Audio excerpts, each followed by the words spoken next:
Comment చేయండి. Comment please. Hi రాజు గారు, hi Roy గారు, good evening. Good evening Roy గారు. ఏం చేస్తున్నారు?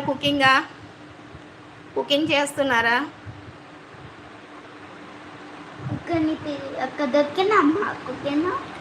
అదే కుకింగ్ కుకింగ్ కుకింగ్ అంటే వంట. నెట్లో కాదు. ఇక్కడ రాయ్ అంకుల్ గారు ఏ వంట చేసుకుంటున్నారా అని అడుగుతున్నాను. కుకింగ్ చేస్తున్నారా? కుకింగ్ చేస్తున్నారా? ఏంటది? కుకింగ్ అంటే వంట. అదేమి పెంట. వంట పెంట ఏంటి నీకు? హాయ్ అండి. హాయ్ రాజు గారు, రాయ్ గారు. కుకింగ్ చేస్తున్నారా?